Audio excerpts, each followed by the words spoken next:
Hey everybody, and welcome back to my channel. My name is Noah Kellman, and in this video, we're gonna go over every single rootless dominant voicing for jazz piano that I can possibly think of. I want this to be a resource that you can refer back to, almost like a dictionary of dominant chords.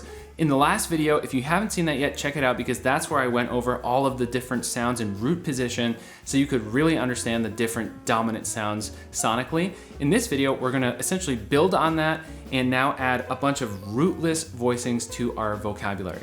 And of course, if you're new to the channel, please click that subscribe button so you don't miss any more essential and useful videos just like this one here today. And if you already know me and like my content, please hit that like button. Really helps me and the channel out. And of course, be sure to check out the link to the free resource library in the description below. This is just an awesome new free resource library that I've put together.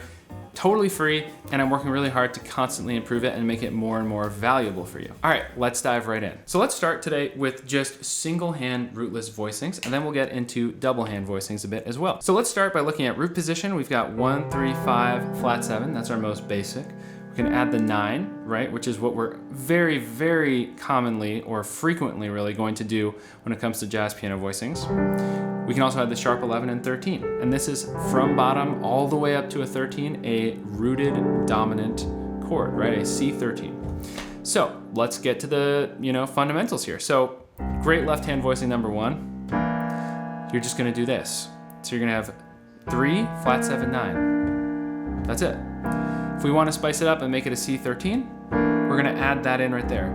3, 13, flat 7, 9. Super easy.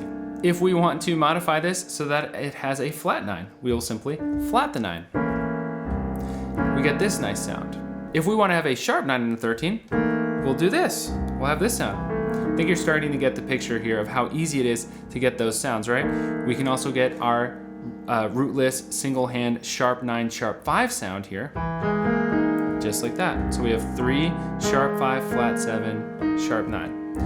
Really useful voicing because we can simply change 1 or 2 notes and basically get every dominant sound that we could possibly need. All right, let's go back to this original. Let's try inverting it. Oh, and by the way, if we wanted to add a sharp 11 in, this is what we had. Check this out. We could do that.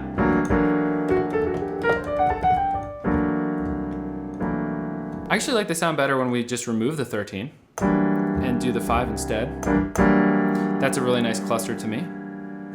You can flat the 9 right there. And so on. If you like the sound of lots of notes clustered together, this is how you do it.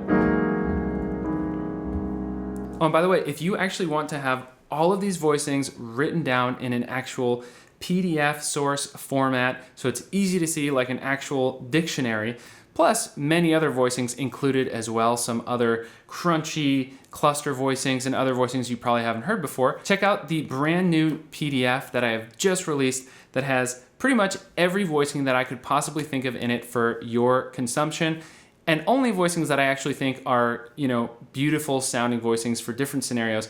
Really try to include some very modern chords that you aren't typically going to find in just any jazz piano book. So this is like a real big resource that could potentially really take your vocabulary up several levels, or at least that is the goal that I had in mind in creating it, and really the goal I have in mind in general when I create courses or PDFs for you all. So if you're interested, check out the new voicing dictionary. The link is right in the description.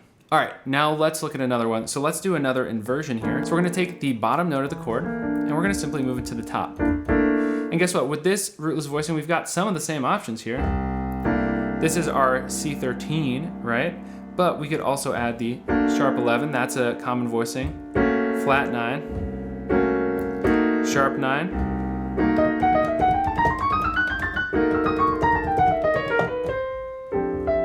we could also sharp the 5 and get this sound like this. So now we have sharp 5, flat 7, flat 9 and 3. Or we could sharp the 9 as well, so we get sharp 5, flat 7, sharp 9, 3. Interesting sound like that.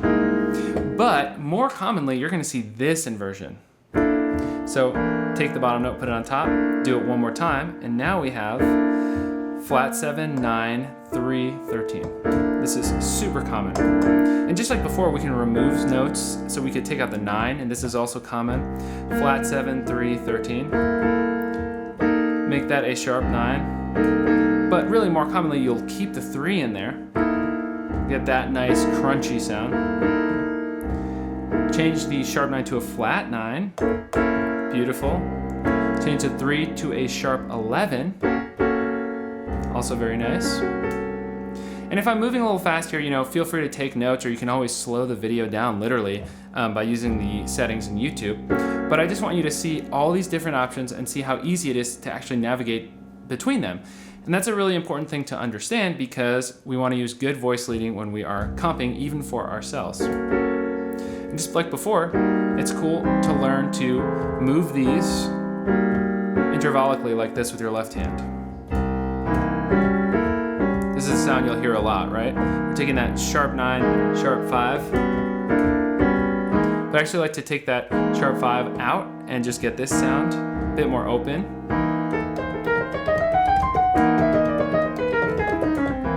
And we can do this, right?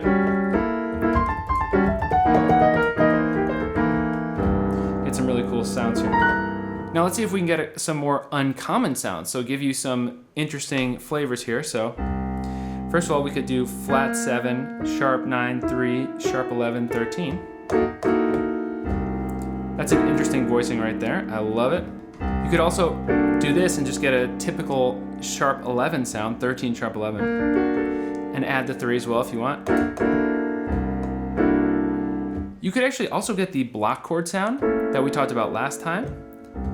This sound where you have the octave repeating, you could potentially squeeze that with just one hand. Not that uncommon to do. So you have your pinky here on the 13, flat 7, flat 9, 3, 13, again, on top. And you could grab the G as well with your thumb. So it's an interesting sound.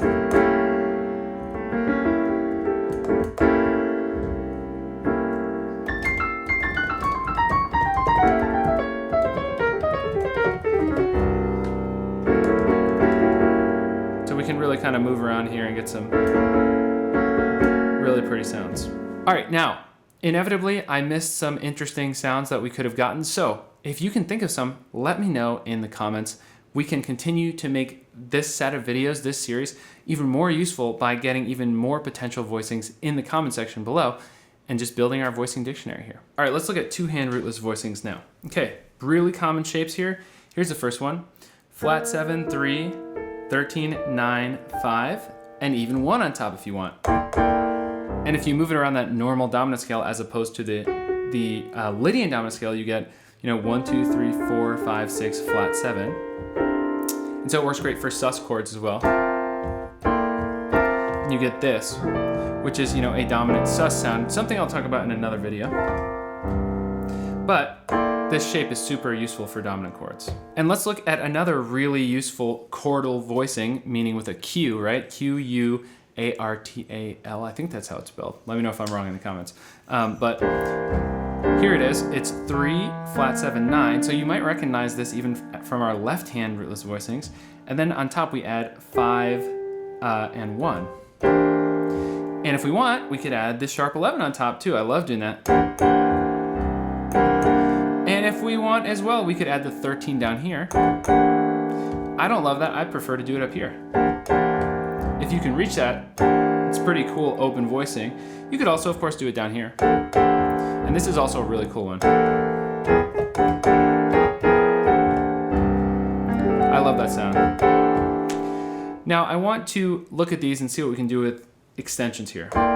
So, of course, we could add the sharp 11 down there, up there. But let's see what else we can do. So first of all, that's a common one right there. Really beautiful sound. Now we've got the flat 9 and the sharp 11 in here. Resolves nicely to that. Beautiful.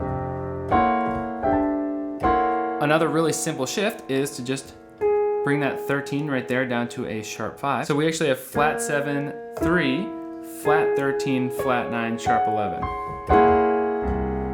Beautiful. Another beautiful resolution.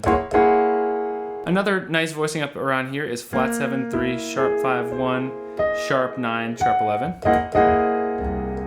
It's a little high maybe, but I like it. But it gets nicer as we move down here.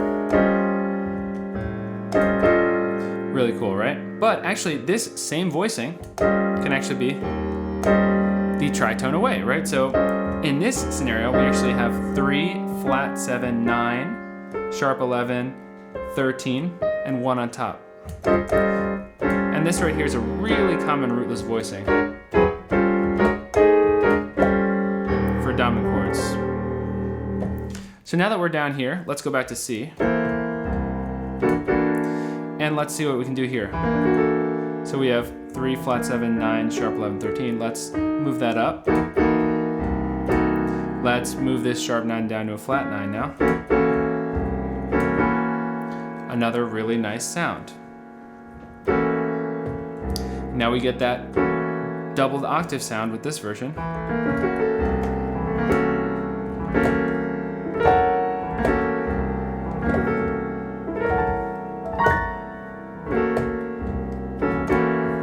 Oh, and by the way, if you're interested in picking up one of the new limited editions of my first ever album in vinyl and signed, you can check out the deluxe edition. And great news, the Chord Dictionary actually is a free add-on to that deluxe edition. So when you purchase the deluxe vinyl, it will come with a download of the Chord Dictionary. And if you're just interested in the vinyl, but you don't care that much about it being signed, but you just want a copy, then I have new pricing available for unsigned copies as well. Here's another one I love, flat 7, 3, sharp 5, flat 9, 5 on top. Beautiful. All right, now let's get into some more clustered two-hand voicings. Check this one out. 5, 9, 3, 13, flat 7, sharp 11. Really cool one. Also, if you remove the 9 down here, you could actually add in the flat 9, or the sharp 9, or both. So that's a really interesting sound. I also sometimes like to structure it like this. That's a really cool sound. So you get flat 7, 3, 13, sharp 9, sharp 11. Awesome. You could also add the root on top with this same voicing. I also love this cluster sound. 13, flat 7 is our cluster. Then we'll do 3, and then 13 again, 9, sharp 11. And that just has a really nice ring to it, this voicing. This one also sounds nice with that sharp 9 as well. Here's another really cool one. We're literally going to think of this as just F sharp over C, right? And so the C is kind of a second inversion triad here. So this is an interesting sound. But check it out if we double the F sharp. I personally love that sound. And check out how it sounds with the sharp 9 on top. Woo, I love that. You could actually also have the flat 7 in the left hand as well. Natural 13 in the right hand. Check out this beautiful cluster voicing. Love that. Love that. So at this point, by the way, I'm starting to just experiment here. And I'm basically, as I come up with a chord here, showing you the ones that I love. This is a voicing I've used from time to time, but not something that I just always normally use. So to really get this in your vocabulary, you need to take it, mess around with it, maybe learn to move it around intervallically, and really learn to apply it. Oh, and by the way, if you do decide to get the Chord Voicing Dictionary, again, link in the description, or get it completely for free when you buy one of my first edition limited signed vinyl. If you decide to get that, then what I would recommend is whenever you come across a chord voicing that you absolutely love, take it through my voicing mastery method. That is a method that I put together that really gives you everything you need to fairly quickly truly gain comfort and mastery over a voicing that you're not totally comfortable with in terms of both the sound and the physical technique under your fingers. All right, now I'm going to show you an intense voicing that I love. Check this out. We're really kind of using the full gamut of our fingers here. 3, 13, flat 7, sharp 9, 5 and 13 with the right thumb, flat 7 again, flat 9, sharp 9 again, sharp 11 on top. And even though we've got all these repeated notes, for me, I love the sound. It's just so intense. You could even add the sharp 11 down here if you want. For me, that sharp 11 down there is just a little too strong, but it's interesting. Here though, man, those clusters, amazing. So I really encourage you to experiment with this and let me know in the comments again if there are any voicings that I missed. I want the comment sections in these videos in this series of essentially a voicing dictionary to extend our dictionary. So if you know of a voicing or a tonality that I missed, let us know in the comments. We'll all help each other out. All right, thank you so much for watching today. That's all I've got for you. Hopefully I didn't miss anything, but again, let me know if I did. If you're new to the channel, please consider clicking subscribe so you don't miss any more valuable videos just like this one. And if you got something useful out of this video, please hit that like button. Really helps me and the channel out. Thank you so much for watching, and I'll see you next time.